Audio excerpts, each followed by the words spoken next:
Let's start now. I am Neha and I have secured rank 719 in CSE 2023 and this was my first attempt. My optional was PSIR and I belong to Rajasthan Jhunjhunu district. But मेरी schooling पूरी हरियाणा से ही हुई है। मैंने जो है BA programme किया है चौधरी बंसीलाल यूनिवर्सिटी भिवानी से। मैंने अपनी प्रिपरेशन जो है 2021 में स्टार्ट की थी, बट क्योंकि वो कोरोना ईयर था तो इसलिए एकेडमीज़ वगैरह ओपन नहीं थी। इसके लिए फॉर्मली मेरी जो प्रिपरेशन है वो 2022 में ही स्टार्ट हुई थी and then I appeared for CSE 2023 and I was fortunate enough to get my name in the list. So yeah, that's about me. Okay, so अभी हम मुझे मोटिवेशन जो है ये एक्चुअली मेरे पापा का ड्रीम था। वो इंटरव्यू तक पहुँचे थे बट उनके अंदर ये चीज़ थी कि मैं फाइनल लिस्ट में आ पाऊँ। वो इंटरव्यू तक पहुँचे ही हैं तो उन्होंने मुझे हमेशा से मोटिवेट किया था। बट मैंने अपनी प्रिपरेशन ग्रेजुएशन के बाद ही स्टार्ट की थी formally. Okay, so I think let's start now.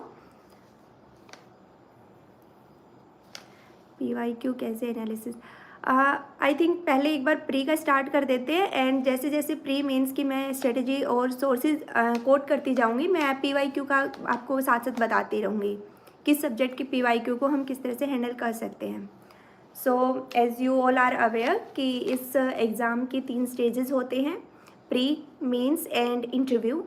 सो जो प्री होते हैं उसमें थोड़ा मेन से अलग एक अप्रोच रखना पड़ता है। कुछ सब्जेक्ट्स भी थोड़े अलग हो जाते हैं, जैसे कि जो सोसाइटी है, इंटरनल सिक्योरिटी है, वो मेंस के टॉपिक होते हैं बट प्री में नहीं आते हैं। सो प्री के लिए जहाँ तक बात है सोर्सेज की, हिस्ट्री के लिए मैंने जो नॉर्मली हम करते हैं एंशिएंट और मिडेवियल के लिए तमिलनाडु बोर्ड के NCERT मैंने भी वही किया था। मिडेवियल और एंशिएंट के लिए मैंने एक एक्स्ट्रा सोर्स रखा था जो अरिहंत की बुक आती है, क्योंकि वहाँ पे कुछ टर्मिनोलॉजीज़ थी, वो हेल्प हो जाती है वहाँ से। सो मैंने वो उसके लिए NCERT और उसके साथ अरिहंत वाली बुक भी की थी। उसके अलावा मॉडर्न के लिए ऑफकोर्स मैंने भी जस्ट स्पेक्ट्रम ही की थी। एक और चीज़ है, मैंने अपने सोर्स जो है बहुत ज़्यादा लिमिटेड रखे थे बट मैंने मल्टीपल रिविजन्स किए। लाइक मुझे नहीं पता, शायद मैंने स्पेक्ट्रम को 30 to 40 टाइम्स पढ़ चुकी होंगी मैं, लेकिन मैंने सोर्सेज बहुत लिमिटेड रखे थे। लाइक वहाँ आप मेरे सोर्सेज में देखेंगे तो स्टैंडर्ड बुक से ज़्यादा कुछ एक्स्ट्रा नहीं मिलेगा। सिमिलरली इकोनॉमी के लिए मैंने सिर्फ मृणाल सर के नोट्स को किया था रेफ़र। उनमें आई थिंक प्री के लिए तो मेनली वो बेस जो कॉन्सेप्ट्स हैं वो सब करवा देते हैं। मैंने कोचिंग जो है मैंने वाजराव की ली थी, फाउंडेशन कोर्स, एंड मैंने मेरे ऑप्शनल जो है PSIR है तो मैंने उसके लिए भी मैम से शुभ्रा मैम से जो है एकेडमी ली थी। ओके, सो गोइंग फॉरवर्ड मैंने इकोनॉमी का मृणाल सर के नोट्स से ही रेफ़र किया है। पॉलिटी के लिए क्योंकि मेरा सब्जेक्ट जो है पॉलिटिकल साइंस ही ऑप्शनल था तो मैंने जस्ट इसमें लक्ष्मीकांत को रेफ़र किया है। NCERT की यस वाजीराव एंड रवि। तो जो लक्ष्मीकांत के अलावा जो NCERT बुक्स पॉलिटिकल साइंस के वो मैंने रेफ़र नहीं की थी क्योंकि मेरा बेसिक क्लियर था इसलिए। बट अगर आपका ऑप्शनल पॉलिटिकल साइंस नहीं है तो then you should refer NCERT books for conceptual clarity, क्योंकि कुछ क्वेश्चंस आते हैं इस टाइप के कि कॉन्स्टिट्यूशनल गवर्नमेंट का क्या मीनिंग है, तो ये सब लक्ष्मीकांत में कवर नहीं होता है। सो मूविंग फॉरवर्ड, एनवायरनमेंट के लिए मैंने मेरी जो कोचिंग के नोट्स होते थे मैंने वही रेफ़र किए। उसके अलावा जो है PYQ मैंने ज़रूर सभी क्लियर बिल्कुल अच्छे से प्रिपेयर किए थे, चारों ऑप्शंस को जैसे हम करते हैं। अभी क्वेश्चन आप में से किसी ने पूछा भी था PYQ का, तो PYQ का यही होता है कि आप एक तो उसका आपको आइडिया लग जाएगा जब आप क्वेश्चन पढ़ेंगे कि किस टाइप से क्वेश्चन आते हैं, आपको कितना प्रिपेयर करना है, कितना इन डेप्थ जाके करना है, क्या चीज़ नोटिस में करनी है, तो वो चीज़ रेडी हो जाती है। दूसरा, जब आप चारों ऑप्शन क्लियर करते हैं प्रिपेयर कर लेते हैं इन डेप्थ, तो आपकी नॉलेज इम्प्रूव होती है एंड वो चीज़ें रिपीट हो जाती हैं अगले जो अपकमिंग ईयर्स के एग्ज़ाम होते हैं उसमें वो रिपीट हो सकते हैं, काफ़ी क्वेश्चंस हो जाते हैं इस तरह से। तो PYQ को एनालाइज करना बहुत ज़रूरी है। एंड उसके अलावा मैंने जो है टेस्ट सीरीज़ जो आती हैं जैसे कि प्री के टाइम पे विजन के आती हैं, सब्जेक्ट वाइज टेस्ट सीरीज़ आती है, तो मैंने वो सभी जो एनवायरनमेंट एंड इकोलॉजी की थी वो मैंने इन डेप्थ की थी, क्योंकि एनवायरनमेंट एक ऐसा सब्जेक्ट है जो कि करंट अफेयर बेस्ड ही होता है, उसमें आपको इतना हिस्ट्री उसकी जाके पढ़ने की ज़रूरत नहीं होती है। तो इसके लिए आप ये कर सकते हैं, जैसे PT 365 आती है, मैंने उसमें भी इकोलॉजी वाला एनवायरनमेंट वाला पोर्शन बहुत इन डेप्थ किया था, तो यही मेरे सोर्सेज थे इसमें। उसके अलावा साइंस एंड टेक्नोलॉजी में मैंने NCERT ही की थी, 6th to 10th क्लास की जो NCERT होती है जो कि ज़रूरी होती है कंसेप्चुअल क्लैरिटी के लिए। उसके अलावा उसमें भी मैंने PYQ किए थे एंड अगेन टेस्ट सीरीज़ 2।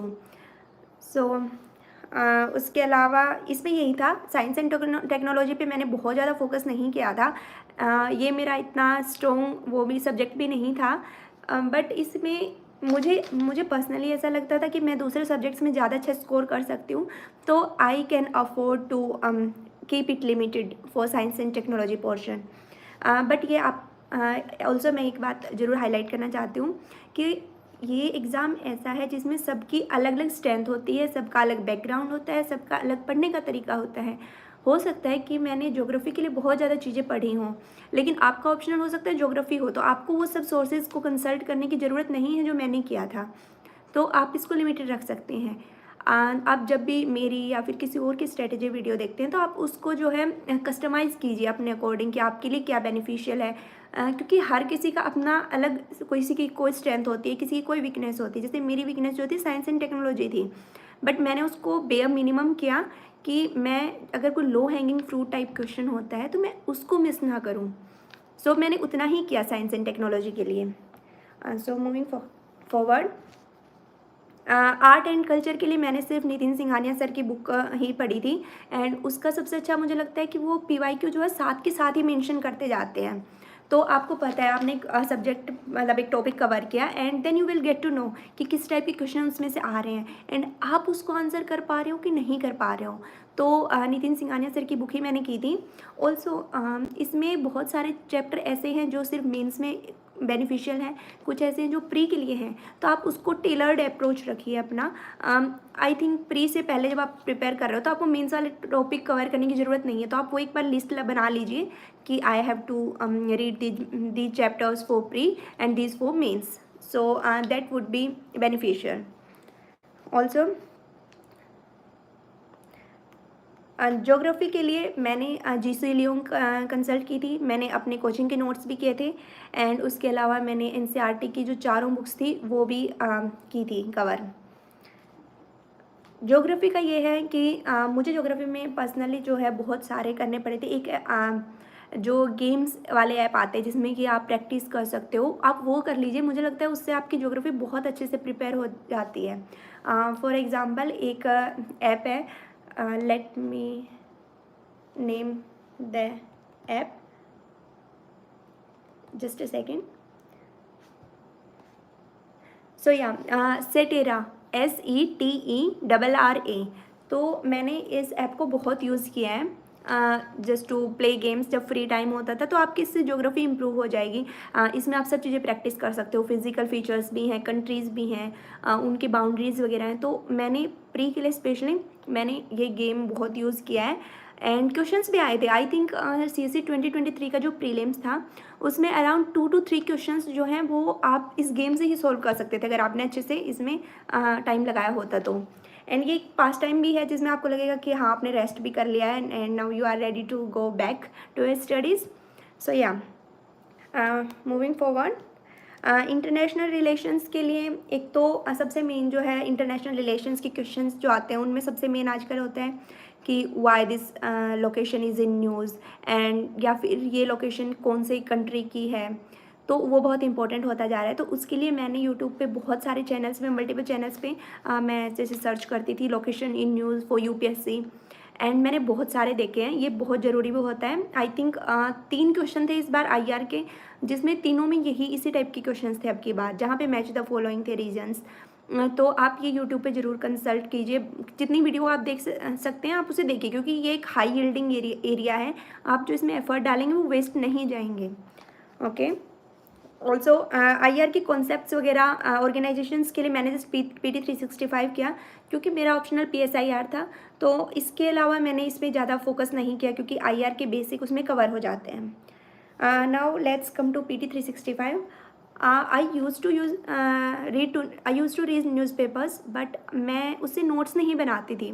मुझे लगता था कि मेरी प्रोडक्टिविटी हाई रहती है अगर मैं ये सोच के न्यूज़पेपर पढ़ रही हूँ कि मुझे जस्ट अपडेटेड रहना है, मुझे जस्ट इन्फॉर्मेशन होनी चाहिए कि क्या चल रहा है दुनिया में, क्या चल रहा है करंट अफेयर्स में। तो मैं उसको पढ़ती थी, बट मैंने कभी भी न्यूज़पेपर के नोट्स नहीं बनाए। हाँ, कभी कभार कोई ऐसा होता था, 2-4 दिन में एक बार कोई ऐसा कॉन्सेप्ट आ जाता था या कोई बेस्ट प्रैक्टिस आ जाती थी, तो कभी कभार मैं उसको मेंशन कर लेती थी, वो भी 1 वर्ड, दैट्स इट। उससे ज़्यादा मैंने नहीं किया न्यूज़पेपर का। तो मैं जो पीटी 365 आती थी मैं उसको रिग्रेसली पढ़ती थी।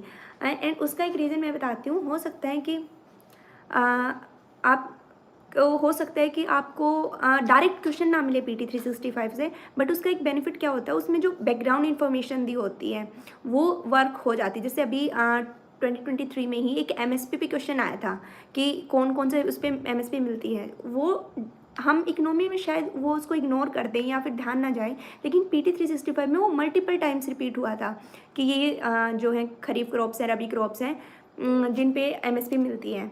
तो वो चीज़ उसमें कवर हो जाती है। तो पीटी 365 मैंने अच्छे से किया था। उसके अलावा मैंने करंट अफेयर्स के लिए कोई और सोर्स, कोई मैगजीन कंसल्ट नहीं की। ऑल्सो न्यूज़पेपर जो है, अब बात आ गई तो न्यूज़पेपर की करते हैं। न्यूज़पेपर का ये है कि टाइम टेकिंग है डेफिनेटली, आपका बहुत सारा टाइम इसमें जाने वाला है। लेकिन सबसे अच्छी बात क्या है कि आप अगर वो चीज़ें अपनी बुक्स में भी पढ़ते हो और आपने पहले वो न्यूज़पेपर में मल्टीपल टाइम्स पढ़ चुके होते हो, तो आपके माइंड में वो फ्रेश रहती है एंड आपको एक अलग पर्सपेक्टिव भी मिल जाता है कि एक्चुअल में क्या चल रहा है। एंड इंटरव्यू फेज़ में तो ऑफकोर्स बहुत हेल्प होती ही है इस न्यूज़पेपर रीडिंग की। तो आप उसमें जा सकते हो, न्यूज़पेपर स्पेंड कर दीजिए, बट ये नहीं है कि आप उसी को लेके बैठे हैं पूरा दिन। आई थिंक अगर 45 to 50 मिनट्स आप डेली न्यूज़पेपर को दे रहे हो, एंड वो भी फ्री टाइम में आप दे दीजिए। जैसे कि आपको लग रहा है कि आप दोपहर में आपको थोड़ा सा नींद आ रही है एंड आप पढ़ के बोर हो चुके हैं, आपको थोड़ा सा रेस्ट चाहिए, तो आप जा सकते हैं न्यूज़पेपर के लिए। वो टाइम भी वेस्ट नहीं होगा एंड बेनिफिशियल भी रहेगा। बट मैंने यही पढ़ा। दूसरा, सी सेट की जहाँ तक अगर हम बात करें तो देखिए, सी सेट में ये है कि मेरा मैथ्स अच्छा रहा है हमेशा से, एंड मैंने इतना टाइम, मतलब I don't know why, but मैं इतनी सीरियस नहीं थी सी सेट को लेके कि मुझे इतना प्रिपेयर करना पड़ेगा। बट ये एक स्टूपिडिटी थी। जब मैं एग्ज़ाम हॉल में गई, मैंने कोई बहुत ज़्यादा अटैम्प्ट नहीं किए थे क्वेश्चन के। बट उससे पहले, हाँ, मैं एक चीज़ बता दूं कि उससे पहले मैंने सीजीएल का मेंस क्लियर किया था। मैं सीजीएल के थ्रू अभी पोस्टल इंस्पेक्टर के तौर पे वर्क भी कर रही थी एज़ माय प्लान बी। तो मैंने जस्ट मेंस मार्च में ही दिया था, तो मेरा वो मैथ्स वाला पोर्शन वहाँ कवर हो गया था। तो आप ये मत सोचिएगा कि मैं बिल्कुल ही वो गई थी और ऐसे हो जाता है सी सेट। ऑफकोर्स सी सेट अभी एक गेम चेंजर बन चुका है एंड बहुत से बच्चे हैं, मैं खुद पर्सनली जानती हूँ, जो आईआईटीज़ वाले भी नहीं क्लियर कर पा रहे हैं सी सेट। तो उसको लाइटली मत लीजिए, बट इतना भी नहीं है कि आप कर ही नहीं पाओगे, आप उसको लेके डर जाओ। तो आप एक काम कर लीजिएगा, यूट्यूब पे ही देख लीजिएगा, बहुत सारी वीडियोस आती हैं सी सेट के लिए। आई थिंक वो इनफ होगा। दूसरा, जो हम न्यूज़पेपर पढ़ते हैं उससे आपकी जो कॉम्प्रीहेंशन वाला पार्ट है, जिसमें मेरी जैसे मैं बता रही थी न्यूज़पेपर मैंने पढ़ा, तो जो कॉम्प्रीहेंशन वाला पार्ट है मेरी, उसमें एक्यूरेसी 100/100 रही। मैंने सारे पैसेज वाली क्वेश्चन से अटैम्प्ट किए थे एंड जिसमें से मेरी सिर्फ एक क्वेश्चन में गलती हुई थी, अदरवाइज़ मेरे सारे करेक्ट थे एंड मैंने कोई भी क्वेश्चन स्किप नहीं किया था पैसेज वाले में। तो आपको वहाँ पे भी हेल्प मिल जाएगी एंड थोड़ा बेसिक आप यूट्यूब से कर लीजिए। I think that will be more than enough. इतनी भी हाइप बनाने की ज़रूरत नहीं है कि इसके बिना हो ही नहीं पाएगा। सो या, सी सेट के लिए इतना ही। And now mock test. So mock test जो है, मैंने, क्योंकि फ़र्स्ट टाइम में सब बोलते हैं कि इतने ज़्यादा करो, इतने ज़्यादा करो, तो मैं भी थोड़ा सा डर रखी थी कि मुझे भी अच्छे नंबर में करने हैं। तो मैंने जो है 35 से 40 के बीच क्वेश्चन मॉक टेस्ट अटैम्प्ट किए थे। बट सबसे मेन जो चीज़ होती है वो यही है कि आप उनको जो अटेम्प्ट कर रहे हैं 35 से 40 मॉक टेस्ट या जितने भी आप कर रहे हैं, आप उनमें अंडरलाइन कर लीजिए जो क्वेश्चंस आपको नहीं आए थे या फिर एडिशनल जो इन्फॉर्मेशन आपको मिली थी, एंड उसके बाद आप उसको रिवाइज़ कर लीजिए, एटलीस्ट 2 बार रिवाइज़ कर लीजिए जो हाईलाइट किए होते हैं। मैंने ये बहुत किया था and trust me it has help me a lot in real exam. And एक दो क्वेश्चन ऐसे थे कि लास्ट टाइम में ऐसा था कि मेरे पास थोड़ा टाइम क्रंच था प्रीलिम्स के टाइम पे and I got nervous too, तो मैं थोड़ा इतना फोकस नहीं कर पाई। उसकी वजह से मैं 5-10 जो मेरे टेस्ट थे मैं उनको एक बार थर्ड रिवीजन नहीं दे पाई एंड उनसे क्वेश्चन आए हैं एग्जैक्टली 1 या 2 क्वेश्चन वहाँ पे थे जो मुझे फील हुआ कि अगर मैंने उसको रिवाइज़ किया होता, मेरे नोट्स को जो टेस्ट सीरीज़ में मैंने अंडरलाइन करके नोट्स बना रखे थे, तो शायद वो क्वेश्चंस ठीक हो जाते। तो ये ज़रूर कीजिएगा कि चाहे आप 35 मत करिए, आप 20 करिए, आप 25 कर लीजिए, बट आप उनको रिवाइज़ कर लीजिए ताकि आपके अंदर ये गिल्ट ना रहे कि मैंने वो रिवाइज़ नहीं किया, इस वजह से मेरे क्वेश्चंस मिस हो गए। Okay, so now let me first answer your queries. See मैं एक ऑनलाइन पर्सन नहीं हूँ। मैंने जो अपडेटेड नोट्स बनाते हैं लैपटॉप पे, आईपैड पे, मैंने कभी नहीं बनाए। मैं ओल्ड स्कूल टाइप हूँ। मुझे आज भी मैंने मेरे जितने नोट्स हैं मेरी नोटबुक्स में ही हैं एंड मैं रिवाइज़ करती हूँ। मुझसे नहीं होता फ़ोन वगैरह पे, तो मैं अपनी बुक्स में अपनी नोट्स वैसे ही बनाती हूँ, ओल्ड स्कूल टाइप।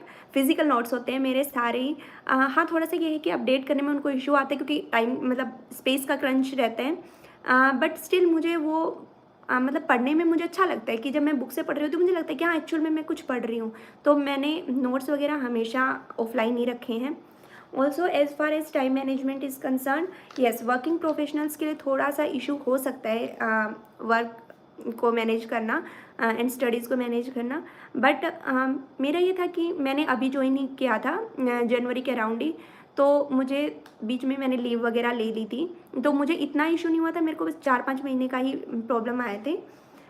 बट हाँ, आपको थोड़ा सा टाइम का मैनेज करने का इशू आ सकता है, but I am not the right person to suggest how to manage this, क्योंकि मैंने छुट्टी वगैरह लेके किसी तरह वैसे मैनेज किया था। Also okay, let me see your comments.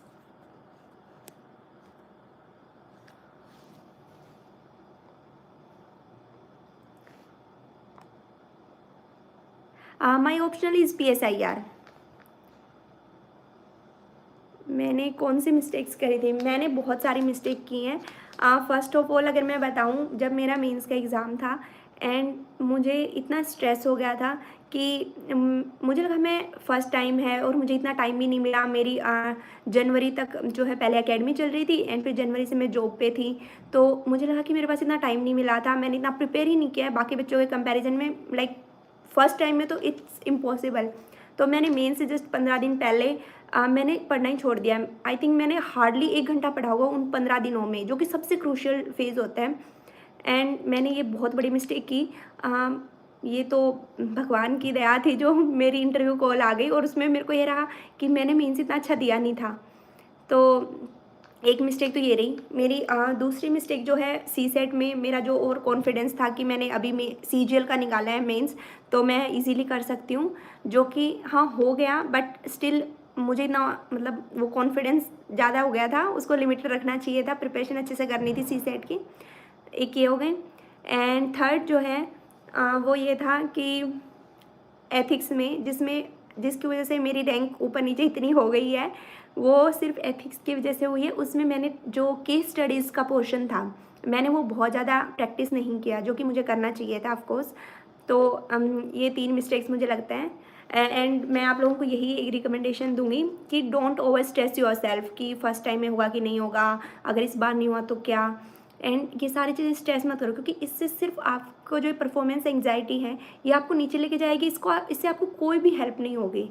So just be confident. Okay, let me see your comments.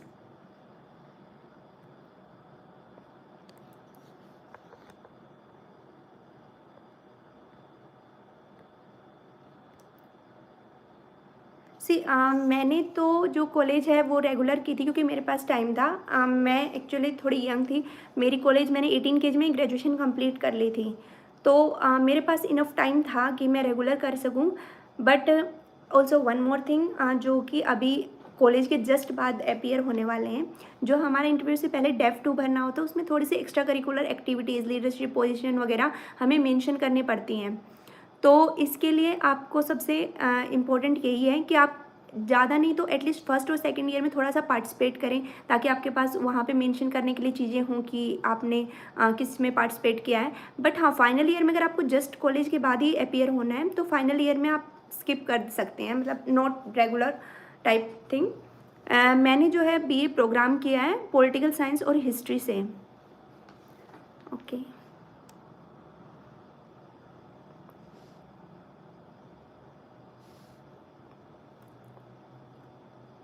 मैंने जो है आदर्श कॉलेज है भिवानी में, हरियाणा, भिवानी डिस्ट्रिक्ट इन हरियाणा, मैंने वहाँ से किया है। एंड मैंने एज आई सेड मैंने नॉर्मल बीए किया है, बीए प्रोग्राम।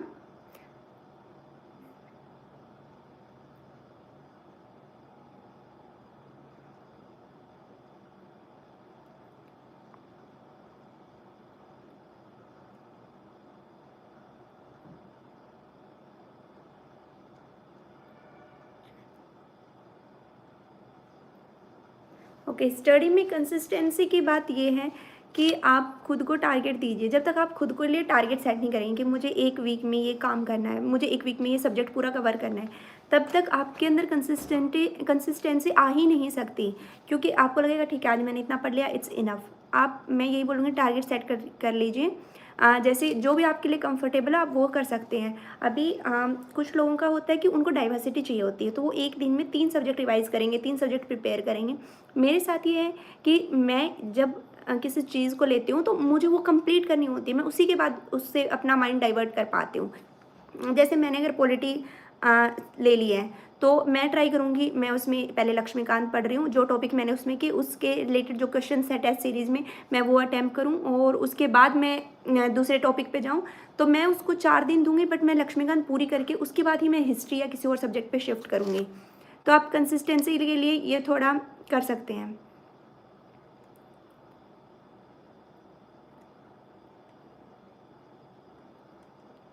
ऑफकोर्स ऑनर्स का बेनिफिट मिलता है। See, I tell you one thing, UPSC एक बहुत फेयर प्रोसेस रखता है। फॉर एग्जांपल, अगर अभी आप लोगों को अगर ये दे रहे हैं तो उनको लगता है फर्स्ट टाइम वालों को कि जो पहले वाले हैं उनके पास एक्सपीरियंस है, उनके पास ऑलरेडी हमसे ज़्यादा नॉलेज है। बट यूपीएससी क्या करेगा, रिजल्ट जो है वो अब की बार जल्दी आ गया है, बट जनरली जो है 1-2 हफ्ते पहले रिजल्ट आता है। तो उनके अंदर ना स्ट्रेस रहता है। Even I was also in that group. जब तक हमारा रिजल्ट नहीं आया था हम प्रिपेयर कर ही नहीं रहे थे, कोई भी नहीं कर रहा था। सबको ये था कि शायद हमारा इंटरव्यू क्लियर हो जाएगा, हमारा नाम लिस्ट में हो जाएगा। तो वो आपके बराबर आ जाते हैं। अब जिनका क्लियर है कि उनको इस बार प्री देना ही है, वो अच्छे से प्रिपेयर कर रहे होते हैं। तो इसी तरह से अगर आप ऑनर्स करते हो तो ठीक है, आपको ऑप्शनल में हेल्प मिल जाएगी। आपको उस ऑप्शनल से रिलेटेड जो जीएस का पोर्शन है उसमें भी हेल्प मिल जाएगी। बट जैसे अगर किसी ने मेरी तरह बीए प्रोग्राम किया है, तो मैंने पॉलिटिकल साइंस मेरा ऑप्शनल था, उसमें मेरी हेल्प हुई। लेकिन हिस्ट्री मेरे पास थी, तो मुझे मिडेवियल हिस्ट्री के क्वेश्चंस थे, एंशिएंट हिस्ट्री के क्वेश्चंस थे। Without putting in much effort मैं वो आंसर्स कर पा रही थी। क्योंकि बहुत सारी मुझे आज भी याद है, करीब 2 क्वेश्चन ऐसे थे जो मेरे डायरेक्टली कॉलेज से आए हुए थे, तो मुझे याद था। एंड मैं कॉलेज में जो है बहुत सीरियस स्टूडेंट थी, तो मैं उस टाइम नोट्स वगैरह बना के पढ़ती थी। इनफैक्ट एक सब्जेक्ट में 2-3 बुक्स कंसल्ट करती थी। तो वो प्रिपरेशन मेरी बहुत हेल्प हुई है उससे मेरी। तो अपने अपने बेनिफिट्स हैं एंड यूपीएससी आपको फेयर रखेगा, don't worry about that. For example, एक और एग्जाम्पल मैं आपको दे सकती हूँ कि कैसे ये प्रोसेस इतना फेयर है। मान लेते हैं कि अगर किसी के पास जो ऐसे सब्जेक्ट्स हैं जैसे मैथ्स है, फिजिक्स है, इनफैक्ट कॉमर्स का कोई सब्जेक्ट है, अब वहाँ पे क्या है कि आपकी सब्जेक्टिविटी गायब हो जाती है। जब आप मेंस में जब उस पेपर को अटैम्प्ट करोगे तो सब्जेक्टिविटी नहीं होती। अगर आपने सही सॉल्व किया क्वेश्चन तो आपका सही है, आप आइडिया लगा सकते हो कि आपके कितने मार्क्स आएंगे। लेकिन हमारे जैसे जो हैं जिनका ह्यूमैनिटीज़ वाला सब्जेक्ट है, वहाँ पे आप आइडिया नहीं लगा सकते कि आपको मेंस में कितने क्वेश्चन के कितने वो मिलेंगे, मार्क्स मिलेंगे। ठीक है, बट उसका बेनिफिट क्या होता है कि आपकी सब्जेक्टिविटी है, लेकिन आपको वो सब्जेक्ट जो है जीएस वाले पेपर्स में भी हेल्प कर रहा है। लेकिन अगर आप फिजिक्स वगैरह लेते हो तो वो आपको इतना हेल्प नहीं करेगा जीएस के पेपर्स में। तो यूपीएससी का एक बहुत फेयर प्रोसीजर है। एंड बिल्कुल जो है ऑनर्स वाले बच्चे भी करते हैं, बीए प्रोग्राम वाले बच्चे भी करते हैं, बीकॉम वाले भी करते हैं। तो इस चीज़ को लेके स्ट्रेस होने की ज़रूरत नहीं है कि मुझे क्या करना चाहिए। आप जिसमें कंफर्टेबल हैं, आप जो चीज़ कर सकते हैं, आप वो कीजिए and you will be good to go. Okay.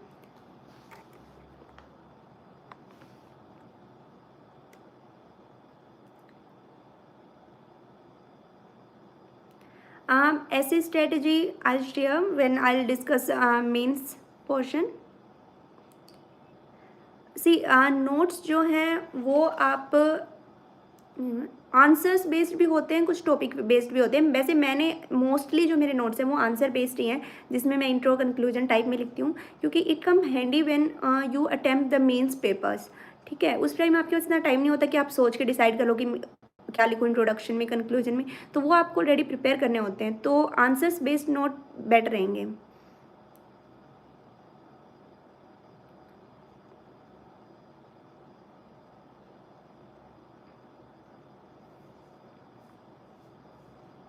Just a second, let me see the comments.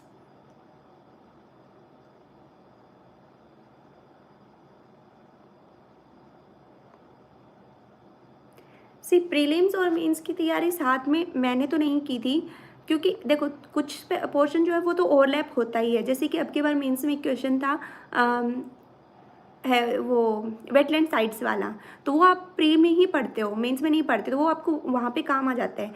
But थोड़ा सा अप्रोच अलग है, तो आप जैसे प्री है उससे 2 महीने पहले सिर्फ प्री के हिसाब से ही तैयारी कीजिए, वही बेटर रहेगा। मेंस के लिए सफिशिएंट टाइम होता है, 3 महीने का जो टाइम होता है वो सफिशिएंट होता है। Don't worry about that.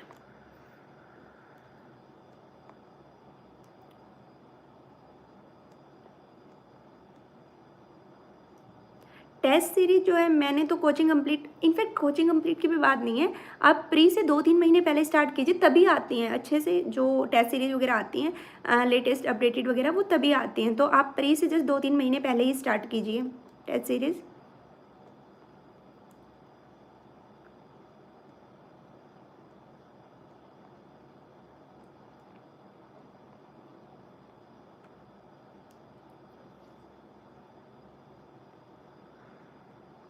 Okay, I think I have answer most of you. अगर मैंने कुछ मिस कर दिया है तो you can comment again and I will answer that. So let's go to mains portion now. See मैंने जो है फिज़िकल टेक्स्ट बुक ही रेफ़र की हैं स्टैटिक पोर्शन के लिए भी और नोट मेकिंग के लिए।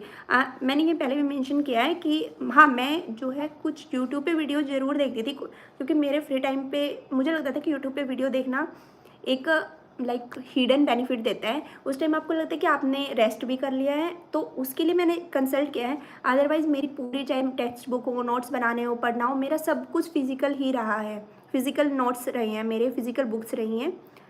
ओके। सी हाँ, साइंस एंड टेक में एक और चीज़ है कि मैंने अपडेट इतने किए नहीं थे। अगर आप प्री के लिए पूछ रहे हो तो मैंने इतने अपडेट नहीं किए थे। मैंने जैसे कि बताया कि PT 365 आती है, उसमें हो जाता है कवर ये जो भी अपडेटेड होता है। उसके अलावा जो है टेस्ट सीरीज़ भी हैं, उनमें भी अपडेट होकर कुछ कुछ अगर PT 365 मिस करता है तो आप मल्टीपल एकेडमीज़ की टेस्ट सीरीज़ की, जैसे मैंने जो है मैं 3 से 4 एकेडमीज़ की टेस्ट सीरीज़ करती थी, ताकि कोई भी क्वेश्चन अगर एक जगह मिस हो रहा है तो वो दूसरी जगह रिपीट हो सकते हैं, तो वो हो जाएगा। उसको बार बार अपडेट करने की ज़रूरत नहीं पड़ती है। इतना हाई यील्डिंग एरिया नहीं है कि आप पूरा टाइम इसी पे लगाएं।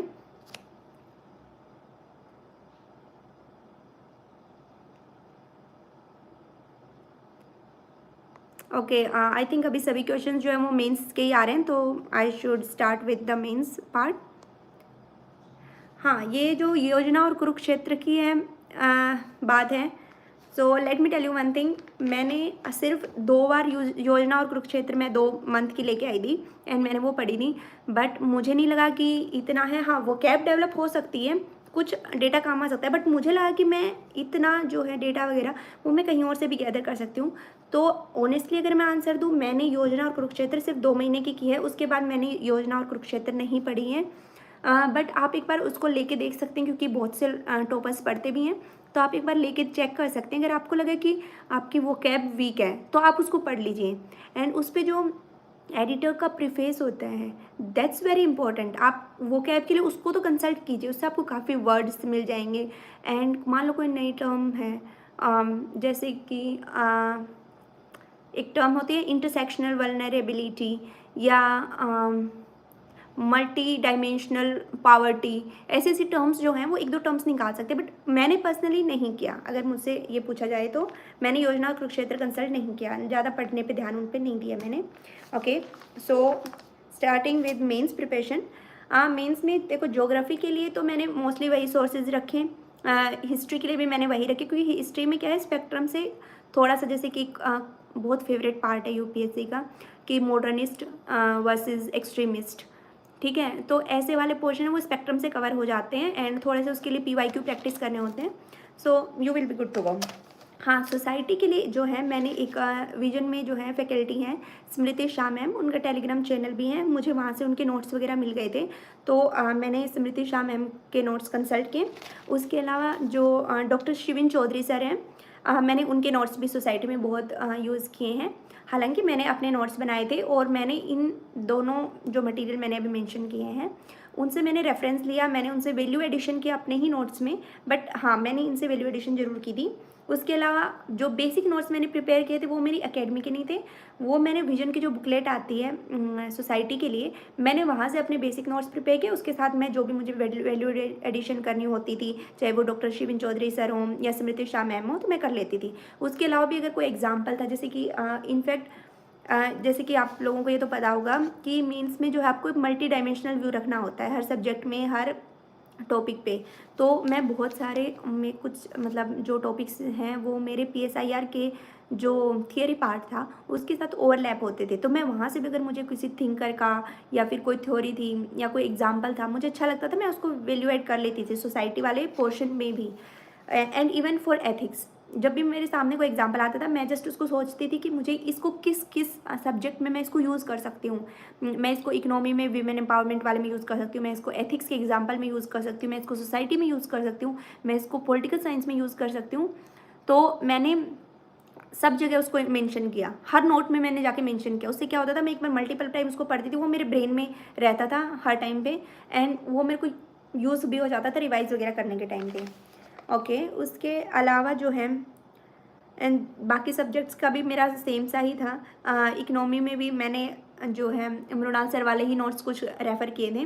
उसके अलावा मुझे लगता है कि बेसिक हमारा ना प्री से ही प्रिपेयर हो जाता है मेंस का, कुछ थोड़े बहुत पोर्शन जैसे इंटरनल सिक्योरिटी वगैरह को छोड़ दें, सोसाइटी का छोड़ दें।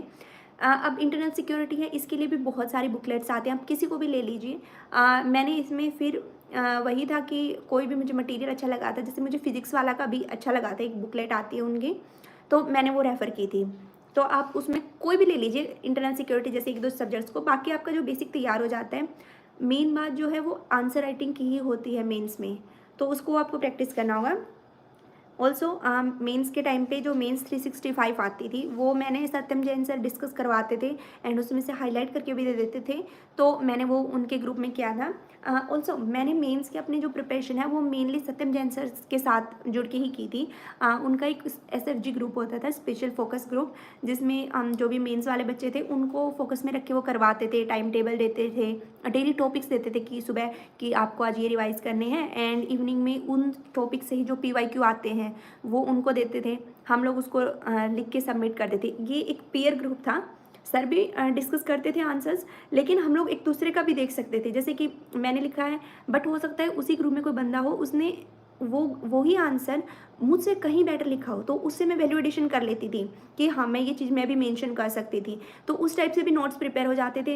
एक दूसरे का हम चेक भी करके बता देते थे कि आप इसमें यहाँ पे इम्प्रूव कर सकते हो। सो या that has help me a lot, क्योंकि उससे PYQ भी कवर हो रहे हैं, आंसर राइटिंग प्रैक्टिस भी हो रही है, आपको पीयर्स के थ्रू आपका वैल्यू एडिशन भी हो रहा है। उसके अलावा मैंने मेंस के लिए सब सब्जेक्ट्स में शॉर्ट नोट्स बनाए थे एंड जैसे मैंने बताया मैंने क्वेश्चन आंसर फॉर्मेट में ही बनाए थे कि इंट्रो में मुझे ये लिखना है, कंक्लूजन में मुझे ये लिखना है, एंड जो फेमस थीम्स हैं जैसे वही मॉडर्निस्ट वर्सेस एक्सट्रीमिस्ट टाइप की जो थीम्स हैं या वीमेन एम्पावरमेंट है या ग्लोबलाइजेशन वाला पोर्शन है, तो उसके लिए मैंने अपने इंट्रो और कंक्लूजन तैयार रखे थे कि मुझे इन कंक्लूजन में ये टर्म यूज़ करनी है। अगर कुछ भी क्वेश्चन आए मैं उसको थोड़ा सा ऑल्टर कर दूँगी, कस्टमाइज़ कर दूँगी, बट मेनली मैं यही आंसर में लिखूँगी। एंड वो हुआ भी। जैसे ग्लोबलाइजेशन का क्वेश्चन जो है हर बार आता ही है, हमारे टाइम पे भी आया था मेंस में, तो वो आंसर मेरे को हेल्प किए।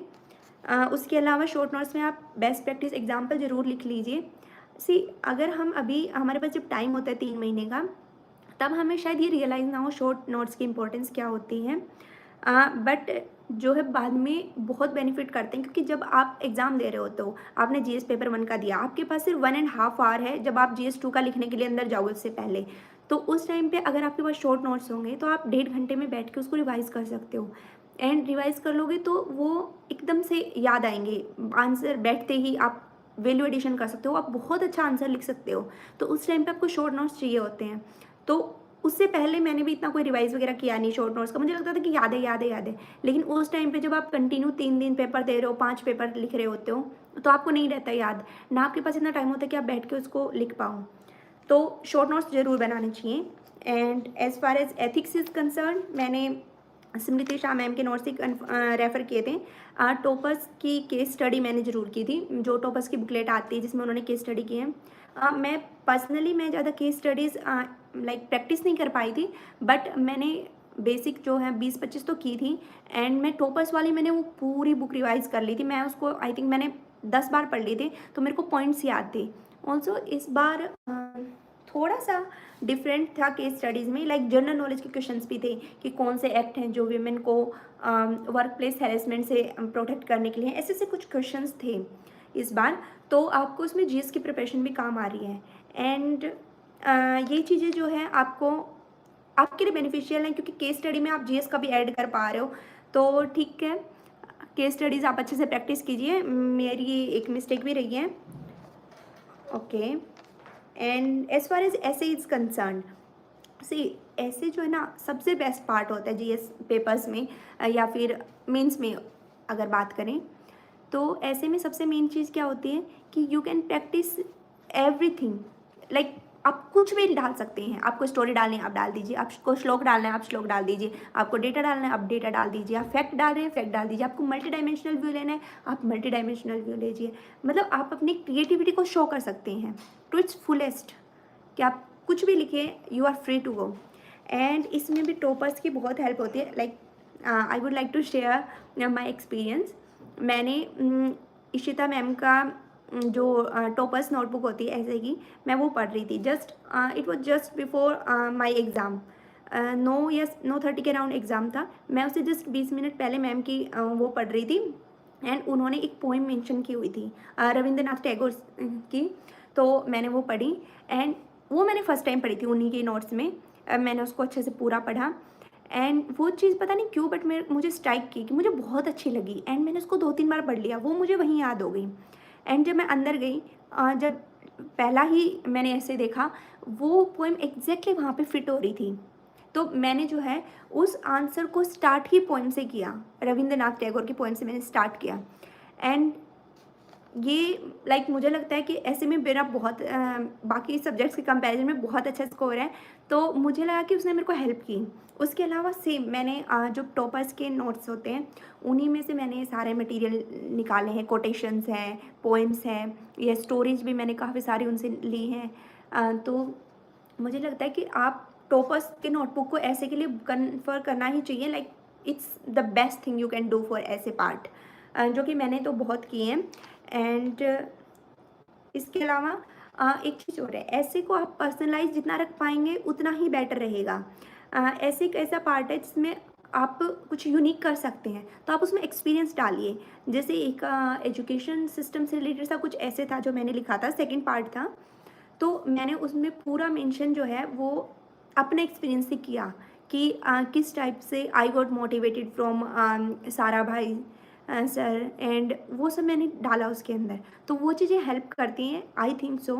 तो यस, आप ऐसे के लिए तो कुछ भी कीजिए। हाँ, एक चीज़ और है कि क्योंकि आप फिलोसॉफिकल ऐसे आ रहे हैं, तो जैसे ये प्रॉब्लम मैंने फेस बहुत की थी कि जो फिलोसफी जिनका ऑप्शनल है या फिर जो पॉलिटिकल साइंस वाले हैं वो थोड़ा ज़्यादा ही फिलोसॉफिकल ऐसे लिख देते हैं। मैंने जब भी मेरे सीनियर्स वगैरह को दिखाया आंसर लिख के ऐसे राइटिंग का, तो उन्होंने सबने यही बोला कि ये थोड़ा ज़्यादा फ़िलोसॉफ़िकल हो रहा है। तो हाँ, ये थोड़ा-सा उसको लिमिट करने की कोशिश कीजिएगा।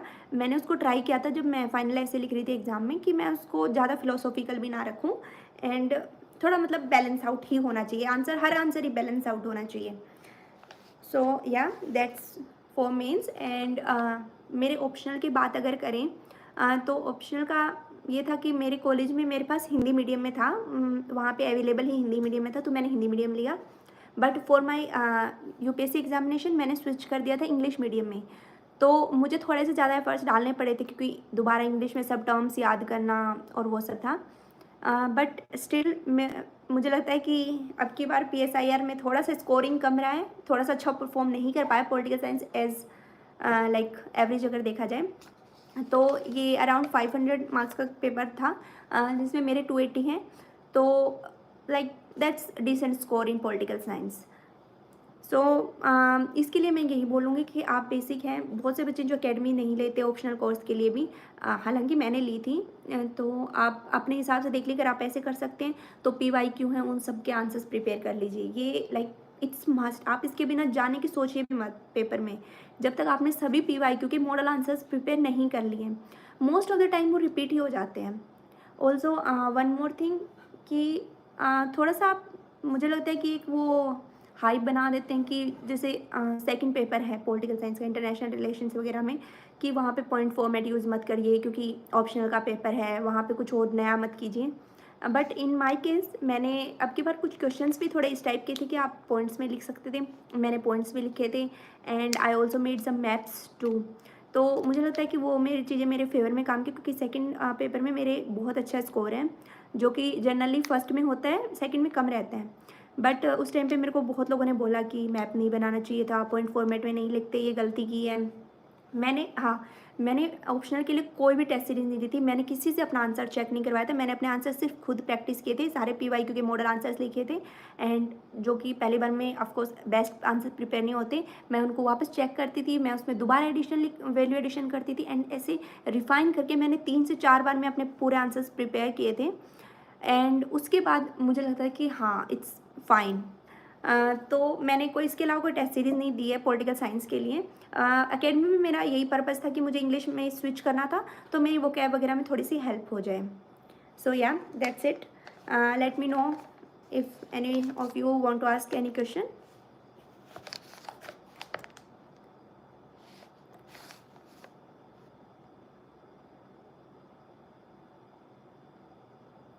सी साइंस एंड टेक में थोड़ा सा बेसिक लेवल का तो आपको करना पड़ेगा, जैसे मैंने 6 to 10th किया था, क्योंकि क्वेश्चंस ऐसे आ जाते हैं कि कौन सा मेटल कैसा है, या फिर जैसे वैक्सीन वगैरह पे थोड़े बेसिक DNA वगैरह के क्वेश्चंस आ जाते हैं, तो थोड़ा सा बेसिक तो कवर कीजिए।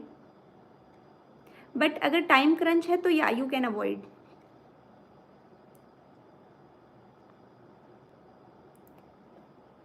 सी शॉर्ट नोट्स में समझ आ जाएगा, तो उसके लिए आप उसको पहले ही जैसे आप लिखते हैं उसको टाइमली रिवाइज कीजिए। अगर आप उसको जस्ट नोट्स बना के रख देते हैं एंड आप जस्ट एग्जाम से पहले वाले दिन उसको निकालेंगे तो आपको याद नहीं आएगा, नहीं समझ आएगा। लेकिन अगर आप उसको पहले ही 2-3 बार रिवाइज कर चुके होते हैं तो आपको आ जाएगा समझ, कोई इशू नहीं होगा, क्योंकि आपके खुद के लिखे हुए नोट्स हैं वो। Okay, I will share my short notes. मैंने अभी कोई चैनल वगैरह, टेलीग्राम चैनल वगैरह बनाया नहीं है, बट लेट मी सी कि मैं कहाँ शेयर कर सकती हूँ अपने notes. No, coaching is not necessary, it's not necessary. अभी पहले के टाइम हो सकता होती हो, बट अभी यूट्यूब वगैरह पे इतने रिसोर्सेज अवेलेबल हैं, आपको अपनी बेसिक अंडरस्टैंडिंग क्लियर करनी होती है, आप कर सकते हैं। एक टॉपिक को सर्च कीजिए, आपके पास 1000 वीडियोज़ आ जाएंगी। तो आई डोंट थिंक अभी कोचिंग नेसेसरी है। एंड कोचिंग सिर्फ आपके जो प्रिपरेशन होती है उसको जस्ट थोड़ा सा बूस्ट करती है, nothing more than that. And trust me, I am telling you the reality. जो अकेडमीज़ वगैरह होती हैं, इनमें क्लास में कभी टाइम ही नहीं मिलता कि आप टीचर से पर्सनली जाके मिल लो, इतनी भीड़ होती है। टाइम, मैं पर्सनली बता रही हूँ, मैंने कोचिंग अटेंड की, लेकिन मेरा इतना टाइम वेस्ट हुआ है कि 2022 का जो ईयर है पूरा मेरा ट्रैवल करने में, क्लासेज अटेंड करने में गया है। मैं पर्सनली कुछ पढ़ ही नहीं पाई। तो आई वॉन्ट से कि आप लीजिए, अगर आपके पास एक्स्ट्रा टाइम है कि आपके पास 2-3 साल है तो आप ले सकते हैं। आंसर्स फ्रेम करने का लाइक वही एक स्टैंडर्ड तरीका है कि intro, body and conclusion. And intro के लिए मैं यही बोलूँगी कि हर जो टॉपिक है, एंड हर टॉपिक भी नहीं तो एटलीस्ट जो हाई यील्डिंग एरियाज़ हैं, आप वहाँ पे जाके उनके मॉडल आंसर्स तैयार कर लीजिए। लाइक बॉडी आप चेंज कर सकते हैं क्वेश्चन के according, but intro and conclusion तैयार ज़रूर कर लीजिए। एंड सबसे मेन चीज़ है, आजकल यूपीएससी काफ़ी डाइवर्सिटी लेके आ रहा है मेंस पेपर में भी, जैसे कि अब की बार पूछ लिया था वेटलैंड साइट्स, एंड जो चंद्रयान 2 वाला उसके पेलोड्स पूछ लिए थे, स्पेसिफिकली पेलोड्स पूछ लिए थे। तो ऐसे क्वेश्चंस में जो है आपको प्रिपेयर होना पड़ेगा, इसका मतलब आपको प्री भी अच्छे से तैयार करना पड़ेगा।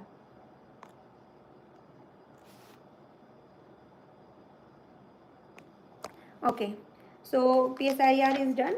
हाँ, आंसर राइटिंग प्रैक्टिस की मैं ये बोलूँगी कि जो PYQ है प्रीवियस ईयर वाले, वो तो सारे ही लिख लीजिए आप, मतलब उसमें ये है कि आप जितना ज़्यादा कर पाओगे उतना बेस्ट रहेगा, ठीक है। रिवीजन स्ट्रेटजी मेरी ये थी कि मैं यही होते थे कि एक बार मैं एक सब्जेक्ट लेती थी, मैं उसको पूरा कवर करती, सेकंड सब्जेक्ट जब मैं 4-5 जो सब्जेक्ट होते हैं मेन मैंने वो कवर किए, मैं वापस से फर्स्ट वाले सब्जेक्ट पे जाती थी।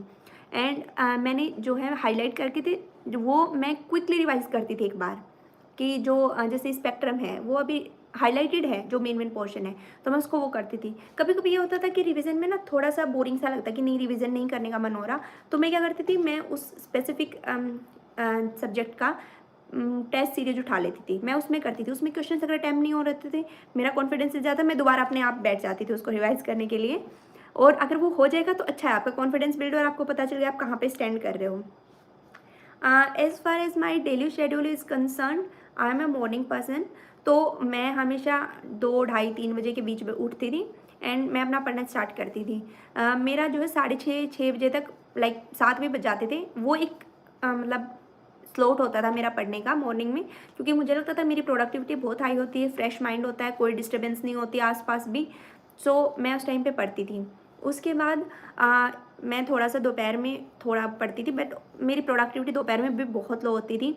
तो मैं जनरली जैसे अप्रैल के पास आ जाते थे 2 महीने, तो मैं क्या करती थी उस टाइम पे मैं अपना टेस्ट अटैम्प्ट कर लेती थी, क्योंकि उसमें आपको इतना फोकस नहीं करना होता। एंड फिर इवनिंग में एक स्लॉट होता था, तो आप देख लीजिए कि आपको किस हिसाब से, आप अगर नाइट में पढ़ना पसंद करते हैं तो आप उस हिसाब से शेड्यूल बना लीजिए। बट मुझे लगता है कि घंटे मत काउंट कीजिए, क्योंकि अगर हम घंटे काउंट करके बैठते हैं ना, तो हमारा माइंड पढ़ने से ज़्यादा उस पर फोकस रहता है कि हमने कितने घंटे पढ़े, हमने पढ़े कि नहीं है। तो वो स्ट्रेस लेने की ज़रूरत नहीं होती, हर दिन एक जैसा नहीं होता। कभी कभी ऐसा होगा कि आप दिन में 10 से 11 घंटे भी निकाल रहे हैं, कभी ऐसा होगा कि आप 7-8 घंटे में बोर हो जाएंगे। तो मैं यही कहूँगी, जो मैंने किया है, मैंने कभी स्ट्रेस नहीं लिया। अगर मेरे से आज 8 घंटे पढ़ा जा रहा है देन इट्स फाइन, मैं परसों जो है 11 घंटे पढ़ लूँगी, वहाँ कवर हो जाएगा। मैंने इस चीज़ का स्ट्रेस नहीं लिया कि मुझे को कितने घंटे पढ़ने हैं। मैं इस पे फोकस करती थी कि मैं जो पढ़ रही हूँ वो मेरी प्रोडक्टिविटी बेस्ट होनी चाहिए। उसमें मेरे को ये नहीं होना चाहिए कि मैं पढ़ने बैठ रखी हूँ, उस टाइम मेरा ध्यान डाइवर्ट हो रहा है। वो मैं 100% देती थी। So yeah, that's it. And let me see your comments. I told you ancient और मिडेवल के लिए मैंने तमिलनाडु NCERT, एंड उसके अलावा मैंने जो कि बताया है, मैंने अरिहंत वाली बुक कंसल्ट की थी। उसके अलावा मेरे पास BA में हिस्ट्री और था, तो मुझे उससे ज़्यादा लगा नहीं करने की ज़रूरत। बट अगर आपके पास नहीं है तो आप अरिहंत को थोड़ा रिलीजियसली फॉलो कीजिए, वहाँ से टर्म्स वगैरह अच्छे से आपके कवर हो जाएंगे। डेटाज एंड रिपोर्ट्स, एक तो जैसे PIB को मैं कंसल्ट करती रहती थी, जाके वहाँ पे कोई नया डेटा वगैरह आ रहा है। उसके अलावा कोई भी रिपोर्ट आती थी, अगर जैसे अभी वो हाउस होल्ड कंजम्पशन एक्सपेंडिचर जैसे क्या है, तो मैं क्या करती थी, मैं उसको डालती थी UPSC house hold consumption expenditure report UPSC। फिर मैं 2-3 वेबसाइट्स पे जाके जो नोट्स मुझे लगता था कि वैल्यूएबल है, कि जैसे पे के लिए है, आप उसमें आपको एक ट्रेंड देखना होता है कि इंक्रीज़ हो रहा है, डिक्रीज़ हो रहा है, तो मैं वो देख लेती थी। उसको मैं जस्ट माइंड में रखती थी, क्योंकि मुझे पता था PT 365 में या मंथली मैगजीन में ज़्यादा कवर करती थी कि ठीक है मंथली मैगजीन में कवर हो जाएगा। बट वहाँ से जो ऐसा डेटा है, जैसे कि वीमेन से रिलेटेड है या रूरल हाउस होल्ड से रिलेटेड है, तो मैं उसको अपनी जो एक डायरी रखती थी, मैं उसमें मेंशन कर लेती थी इकोनॉमिक्स में, कि ठीक है अभी अगर रूरल इकोनॉमी से रिलेटेड क्वेश्चन आएगा तो ठीक है मैं ये वाला डेटा कोट करूँगी। तो इस तरह से आप कर सकते हैं।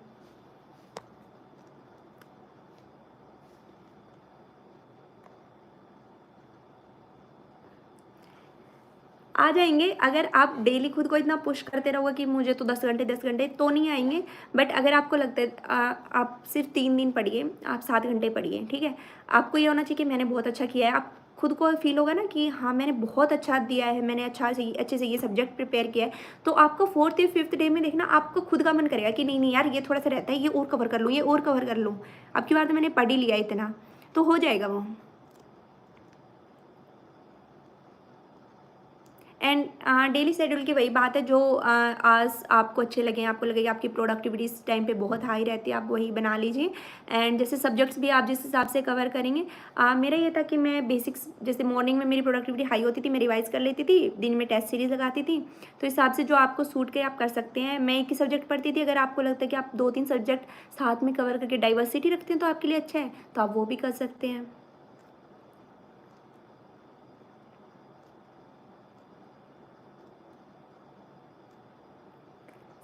ये डिस्ट्रैक्शन वाला पॉइंट मुझे बहुत अच्छा लगा, जो कि होना भी चाहिए। डिस्ट्रैक्शंस बहुत इफ़ेक्ट करते हैं इस प्रोफेशन में, that's true. And I think distractions और मेंटल हेल्थ एक ऐसा टॉपिक है जो हम सब अवॉइड भी करते हैं इस प्रोफेशन में। हमें लगता है कि अगर परेशान हो रहे हैं, तो यार परेशान होंगे, स्ट्रेस लेंगे तभी तो बनेंगे आईएएस, इसमें तो पढ़ना ही पड़ता है, इतने घंटे पढ़ना ही पड़ेगा। तो मुझे लगता है कि आप इस चीज़ को इतना वो मतलब अवॉइड मत कीजिए। जैसे डिस्ट्रैक्शन तो ऑफ कोर्स हमें दूर रहना चाहिए। जैसे कि मेरे एग्ज़ाम से जस्ट पहले कुछ टाइम पहले तक मैं व्हाट्सएप भी अनइंस्टॉल कर देती थी। इंस्टा वगैरह पे मैं कभी एक एक्टिव यूज़र नहीं रही। रिज़ल्ट के बाद मैंने ज़रूर जॉइन किया है। मैं कभी यूज़र रही नहीं इनकी कोई, बट मैं व्हाट्सएप भी डिलीट कर देती थी। एंड मैंने अपना सोशल सर्कल बहुत बहुत लिमिटेड रखा। मैंने अपने फ्रेंड्स से भी डिस्टेंस बनाया, क्योंकि मुझे लगता था कि देखो ये दुनिया जो है ना, ये हमारे लिए रहेगी, हमारे फ्रेंड्स हमारे लिए रहेंगे। जब आप सिलेक्टेड होकर बाहर निकलोगे, वो आपके लिए वहाँ होंगे। लेकिन ये प्रोफेशन में, क्योंकि आप अगर एक फ्रेंड से बात कर रहे हो, आप अगर दिन के 30 मिनट में उसमें दोस्तों से बात करने में लगा रहे हो, वो बहुत हो जाता है। अगर 10 मिनट आप उनके बजाय आप मान लो रेस्ट कर लेते हो, तो आपको एक नई एनर्जी आपके अंदर हो जाएगी दोबारा पढ़ने के लिए। या फिर मान लो आप जस्ट एक कोई वीडियो देख रहे हो जो इन्फॉर्मेशन के लिए है, यूपीएससी के लिए है, वो ज़्यादा हेल्प करती है। तो डिस्ट्रैक्शंस से तो बचना चाहिए। मेरा ये बेनिफिट था कि 2022 में मेरी एकेडमी होने के बाद मैं मोस्टली घर पे ही रह रही थी। जॉब के लिए जा रही थी तो भी जस्ट जॉब, एंड वहाँ पे भी ज़्यादा किसी से बातचीत नहीं करनी। तो सुबह शाम बस थोड़ी बहुत वॉक करनी, बाकी मैंने अपने सोशल कनेक्शंस लाइक कट कर रखे थे, तो वो डिस्ट्रैक्शन से तो बचाते हैं। मैंने कोई पार्टी वार्टी कुछ नहीं की 1 डेढ़ साल तक। तो हाँ, थोड़ा डिस्ट्रैक्शन से दूर रहिए।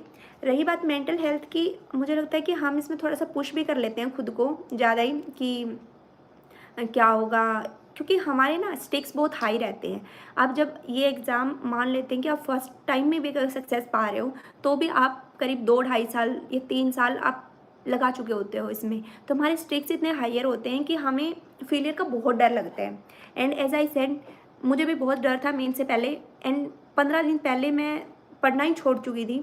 अगर वो नहीं छोड़ा होता तो क्या पता मैं मेरी रैंक और कितनी हाई होती। तो मुझे आज ये फ़ील होती है, तो मैं यही बोलूँगी कि ओवर स्ट्रेस मत लीजिए। हाँ, स्टेक्स हाई हैं, बट आप वो चीज़ करिए जो आपको थोड़ा-सा रिलैक्स फ़ील करवाए। जैसे अगर कभी आपको कॉन्फिडेंस नहीं आ रहा है, तो आप अपनी फैमिली से, उन फ्रेंड से बात कीजिए जो आपको कहें कि नहीं तू कर लेगा या तू कर ले ये, तेरे अंदर है टैलेंट। वो आपको पॉजिटिव करवाएँगे। उसके 2 बेनिफिट होंगे। एक आपको बूस्ट मिलेगा, दूसरा आपको ये फ़ील होगा कि हमारे लिए कोई है जो मतलब इतनी एक्सपेक्टेशंस रखता है, हमें उनके लिए करना है, तो वो दोनों चीज़ों में बेनिफिट रहेगा। मेंटल हेल्थ के लिए यही कर सकते हैं। And please don't be afraid of the result. ये एक एग्ज़ाम ऐसी है जो अपने साथ बहुत अनसर्टेनिटीज़ लेके आती है। मैंने ऐसे लोगों को देखा है जिन्होंने इतना हार्ड वर्क किया है, but still they could not make it to the list. So इसमें अनसर्टेन फैक्टर्स हमेशा रहेंगे। आज की बात है, मैं एक्चुअली कभी टारगेट नहीं बना के रखती थी, बट जैसे मैंने कहा कि मेरे 7-8 घंटे से ऊपर तो निकल ही जाते थे। मतलब मिनिमम 7 आवर्स होते थे। मैक्सिमम 11-12 भी कभी-कभी निकल जाते थे। वो डेली नहीं निकलते थे यार, 11 घंटे नहीं पूरा वीक कर सकते, बट कभी-कभी निकल भी जाते थे 11 घंटे। अ, सी मैंने कोई वेबसाइट या चैनल ऐसे स्पेसिफिकली कंसल्ट नहीं किया, बट जैसे मैंने बताया कि मैं डॉक्टर शिवेंद्र सर के उसमें थी, स्मृति शाह मैम के टेलीग्राम चैनल पे भी मैं ऐड थी, सत्यम जैन सर के, तो मैं ऐसे सोर्सेज से ही लेती थी। बट ऐसा कोई वेबसाइट स्पेसिफिकली मैंने कंसल्ट नहीं किया इसी के लिए। सी लक्ष्मीकांत के क्वेश्चंस जो हैं वो, लक्ष्मीकांत का जो मैटर है वो मेंस के क्वेश्चन सॉल्व नहीं करवा सकता। That's true. बट सी मैं इसमें एक चीज़ बोलूँगी कि आपका अगर बेस तैयार हो जाता है पॉलिटी का, जो कि नॉर्मल फाउंडेशन वगैरह की बुक से हो जाता है, तो आपको इतनी प्रॉब्लम नहीं होगी आंसर्स देने की।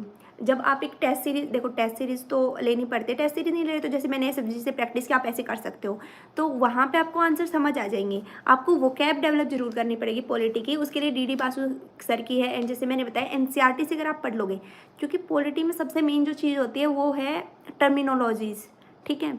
कॉन्स्टिट्यूशनल राइट्स हैं एंड ये सब जो टर्म्स हैं, जैसे अब की बार आई थिंक जीएस पेपर 1 का फर्स्ट क्वेश्चन ही था, कुछ मुझे भी एग्जैक्टली ध्यान नहीं आ रहा, तो वहाँ पे टर्मिनोलॉजीज बहुत ज़रूरी हैं। तो उसके लिए अगर आपके पास ऑप्शनल पॉलिटिकल साइंस नहीं है, तो आप ज़रूर वो एनसीईआरटी वाली बुक्स पढ़िए, एंड डी बासु सर की है वो बुक भी आप कंसल्ट कर सकते हैं, वहाँ से आपको वोकैब डेवलप करनी होगी। बट एक चीज़ और है कि जब आप आंसर राइटिंग करेंगे ना उस चीज़ की, तो एक आपको मॉडल आंसर्स वगैरह मिल जाते हैं, तो आप उससे भी अपनी वो कैप डेवलप कर सकते हैं। मैंने उसी से की थी। मैंने पॉलिटी के जो मेंस GS2 में जो आता है पॉलिटी, उसके लिए मैंने एक्स्ट्रा कोई सोर्स कंसल्ट नहीं किया था क्योंकि मेरा ऑप्शनल था, बट आप अपने हिसाब से इसको टेलर कर सकते हैं। See that's true. Answer writing मुझे लगता है मोस्ट डिफ़िकल्ट चीज़ है मेंस की, पढ़ने से भी ज़्यादा। एंड मुझे याद है कि हमारे रूम में जब GS 3 और 4 का पेपर चल रहा था, हम लोग लिटरली स्प्रे मार के लिख रहे थे। हमारे पास वो भी टाइम नहीं था कि हम बैठ के स्प्रे मारें, हम लिखते लिखते स्प्रे मार रहे थे हाथ पे। तो हाँ, नहीं, ये तो आपको मतलब बिल्ड करना पड़ेगा। बट मैं ये बोलूँगी कि अभी इतना फोकस करने की जरूरत नहीं है। जो आपके पास 3 महीने होते हैं प्री और मेंस के बीच में, आपके पास टाइम होता है, उस टाइम आप प्रैक्टिस बहुत कीजिए आंसर राइटिंग की, बट वो हो जाता है, आई वुड से हो जाता है। प्रॉब्लम तो सबको होती है, देखो स्पीड जो है कोई वहाँ पे इतना मास्टर नहीं होता।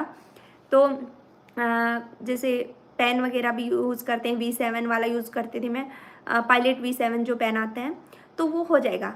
अभी स्पीड का इतना इशू मत लीजिए क्योंकि 3 महीने सफिशिएंट होते हैं आपकी स्पीड बनाने के लिए, जितनी नॉर्मली सबकी होती है उतनी आपकी बन जाएगी।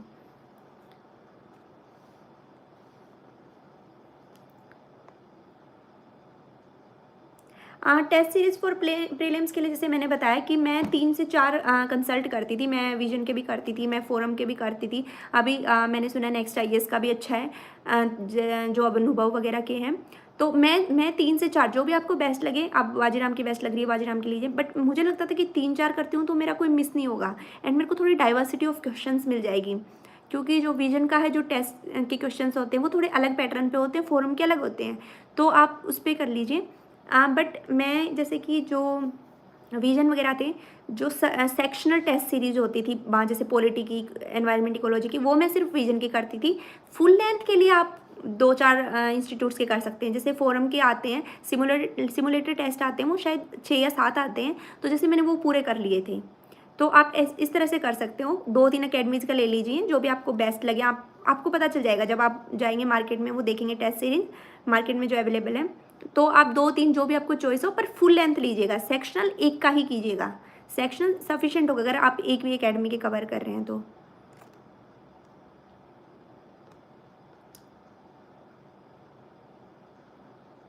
मैप्स को तो याद करने की ज़रूरत नहीं होती, क्योंकि आप जब प्री के लिए ज्योग्राफी करोगे, मैंने जैसे आपको जो एक ऐप बताया है, वहाँ पे आप प्रैक्टिस करोगे ना, आपको अपने आप आइडिया होने लग जाता है कि कौन सी कंट्री की शेप कैसी है, कौन सी कंट्री में क्या आएगा।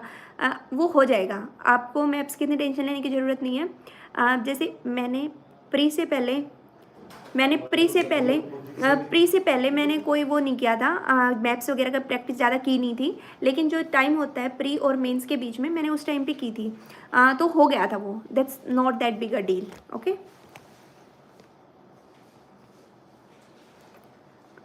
टेस्ट का, प्रीलिम्स टेस्ट का, like I could not understand the question. Prelims test का सही टाइम, लाइक अटैम्प्ट करने का, या कितने टाइम पहले टेस्ट सीरीज अटैम्प्ट करें? Can you please elaborate it? मैं एक्चुअली दिल्ली नहीं रहती, तो मुझे ट्रैवल टाइम मेरा थोड़ा ज़्यादा होता था, इसलिए मैं घर पे ही अटैम्प्ट करती थी। बट घर पे मैं टाइमर लगा के प्रॉपर 3 घंटे बैठ के कि नहीं उठना। हाँ, प्री के लिए मैं टेस्ट लेने जाती थी, एंड मैंने विजन के जो अभ्यास वाले टेस्ट होते हैं, 3 टेस्ट होते हैं, ये फाइनल टाइम में होते हैं, लाइक लास्ट 1 मंथ में। एंड उसमें क्या है कि आपके ऑल इंडिया रैंक वगैरह पता चल जाती है, तो वो मैं ज़रूर देने जाती थी, बट उसके अलावा मैंने घर पे ही प्रिपेयर किए हैं।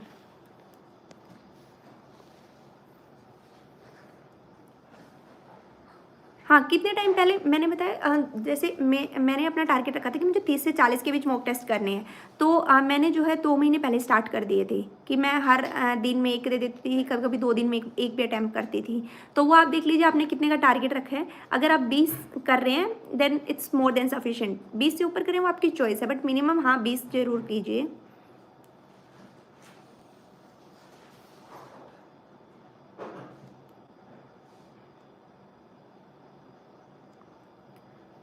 सी PT 365 में मेरा ये था कि मैं तो मंथली मैगज़ीन ज़्यादा प्रेफ़र करती थी, तो मैं मंथली मैगज़ीन तो हमेशा पढ़ ही लेती थी अपना।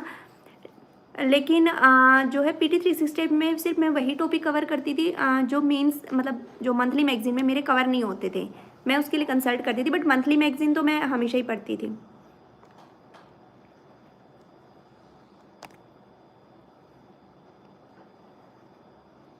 Thank you so much.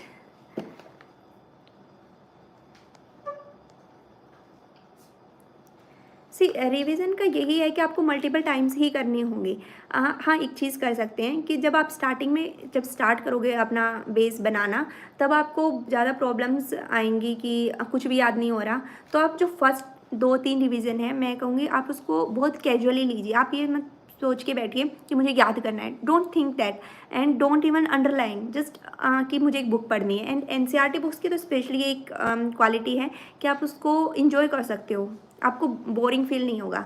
आप 2-3 बार वो पढ़िए, उसके बाद आप अंडरलाइन कर लेंगे, बट उसमें आपको थोड़ा सा टाइम ज़्यादा लगता जाएगा, लेकिन वो धीरे धीरे कम होता जाएगा। आज अगर मुझे लक्ष्मीकांत पढ़नी होगी तो मैं पूरी बुक भी पढ़ूंगी तो भी मुझे 3 दिन नहीं लगेंगे उसमें, ठीक है।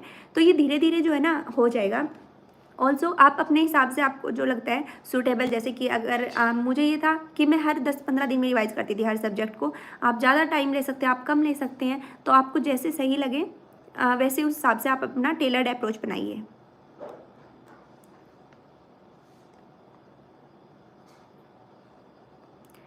सी एज आई मेंशन कि साइंस एंड टेक्नोलॉजी में थोड़े करंट अफेयर बेस्ड ज़्यादा क्वेश्चंस होते हैं, कुछ आते हैं। अगर आपके पास टाइम है तो आप स्टैटिक कवर कीजिए, that will be useful. But अगर आपको लगता है कि आपका कोई मेजर सब्जेक्ट इस वजह से कॉम्प्रोमाइज़ हो जाएगा, तो आप स्टैटिक पोर्शन को छोड़ सकते हैं।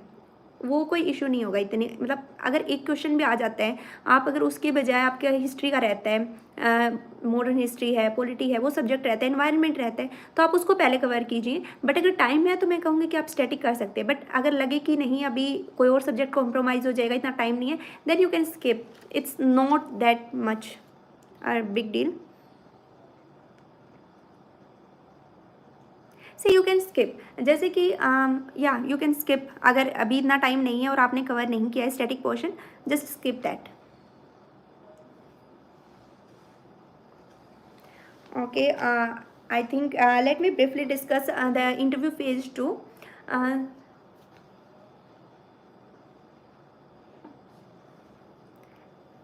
okay, just one more question.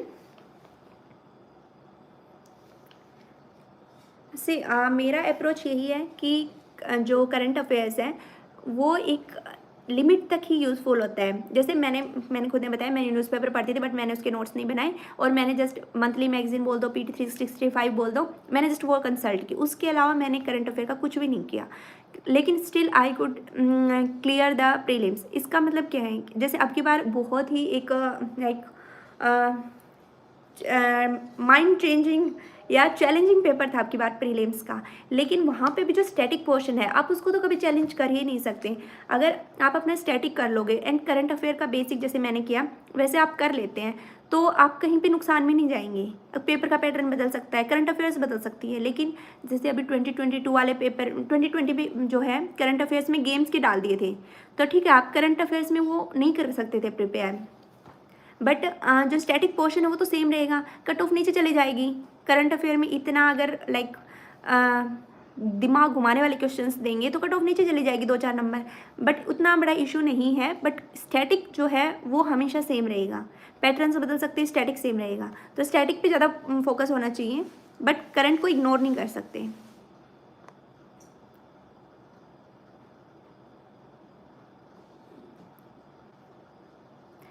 Yes, PSIR was worth it in GS2, like I said कि मैंने जो है पॉलिटी के लिए एक्स्ट्रा कुछ भी नहीं पढ़ा। मैंने जैसे अपना ऑप्शनल तैयार किया था, मैंने उसी में GS2 के इंटरनेशनल रिलेशंस वाले भी जो है वो हर किसी का जो ऑप्शनल होता है वो एज देता ही है GS में। तो अगर आपके पास PSIR तो GS2 में आपको डेफिनेटली एज रहेगा। एंड मेरे जो है अबव एवरेज मार्क्स हैं GS2 में, तो वो मैं यही बोलूँगी कि PSIR की वजह से ही हैं, तो आप वो कर सकते हो, ठीक है। And as far as interview stage is concern, अब की बार इंटरव्यू के लिए ज़्यादा टाइम मिला नहीं था, क्योंकि जनवरी में स्टार्ट हो गए थे एंड 8 तारीख के अराउंड जो है दिसंबर में रिज़ल्ट आया था। तो उस टाइम आपको रेडी होना होता है, 2-3 न्यूज़पेपर्स आप स्टार्ट करते हो। बट आई वुड से कि सबसे इंटरेस्टिंग जर्नी जो पूरी प्रिपरेशन फेज़ में होती है वो इंटरव्यू की ही होती है। उसमें आप अपनी ट्रू पर्सनैलिटी निकाल सकते हैं, आप डेफ 2 में मेंशन कर सकते हैं कि एक्चुअल में क्या चाहते हैं, कि आप इंटरव्यूअर आपसे किस टाइप के क्वेश्चंस पूछे। आप में उसमें जो मेंशन किया होता है 90% आपका इंटरव्यू उसके अराउंड ही रिवॉल्व कर रहा होता है। हाँ, उसके अलावा आपको जो है अपने पॉइंट ऑफ व्यू वगैरह बनाने होते हैं, करंट में जो इवेंट्स वगैरह चल रहे, जैसे हमारे टाइम पे जो मेनली था वो चल रहा था रेड सी वाला इशू है, या फिर वो ईरान और पाकिस्तान के बीच थोड़ी सी फ्रिक्शन आ गई थी, तो उन सब पे आपको पॉइंट ऑफ व्यू बनाना होता है। वो बहुत एक इंटरेस्टिंग जर्नी होती है। आप अपने जो फेलो कैंडिडेट्स हैं उनसे भी मिलते हैं, एंड जो क्लासिक पिक्चर होती है UPSC भवन के बाहर वो भी लेते हैं। तो यस, इंटरव्यू फेज़ ऐसा है कि आप उसको एंजॉय करोगे। थोड़ी सी एंग्जाइटी भी रहेगी कि फाइनल लिस्ट में नाम आएगा कि नहीं आएगा, बट वो इंटरव्यू देने की बात होती है। आप मेंस क्लियर होने की खुशी और इंटरव्यू तक आप बहुत एंजॉय करने वाले हैं उस फेज़ को। So yeah let me know if there are any other questions left which I should answer.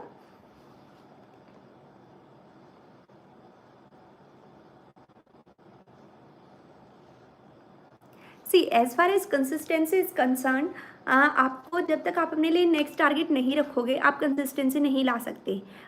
At least I believe in this कि हमेशा एक टारगेट रख दीजिए कि 1 वीक के बाद मुझे एक टेस्ट देना है एंड उससे पहले मुझे ये सब्जेक्ट कवर करना है, उसी का मुझे टेस्ट देना है। तो आपके पास जब तक वो टारगेट रहेगा ना, तो आपको हर टाइम वो चीज़ दिखती रहेगी कि हाँ मेरा वो रहता है, मुझे टेस्ट देना है, ठीक है। जैसे मैं कुछ टेस्ट सीरीज़ वगैरह में सिर्फ इसलिए एनरोल होती थी कि मुझे ये रहे कि हाँ उस दिन टेस्ट है एंड मेरा मॉक टेस्ट है एंड मुझे उस दिन तक प्रिपेयर करना है। तो आप हमेशा खुद को टारगेट दे दीजिए, उसके बाद आप अपने आप कंसिस्टेंट बनने लग जाएंगे।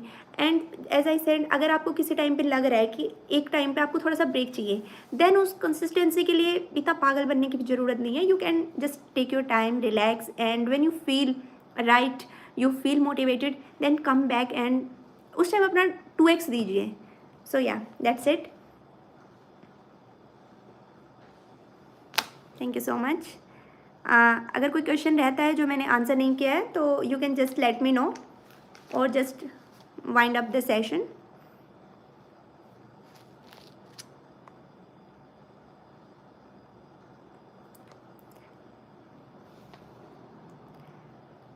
टेस्ट सीरीज़ में ज़्यादा मार्क्स नहीं आ रहे, मेरे खुद के नहीं आते थे, but that does not define your final result.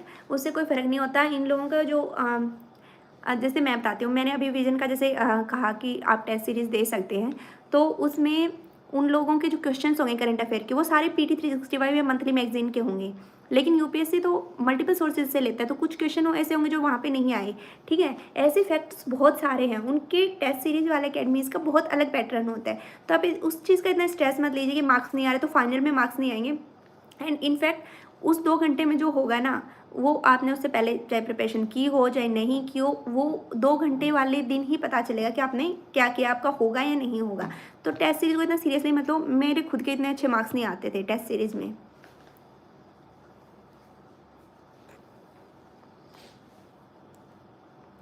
So thank you guys for attending this session and allowing me to guide you, give some insights. I hope मेरी कुछ बातें आपको कुछ हेल्प हो सके इनसे तो हो, and I wish you all the best to each and everyone. Okay, thank you.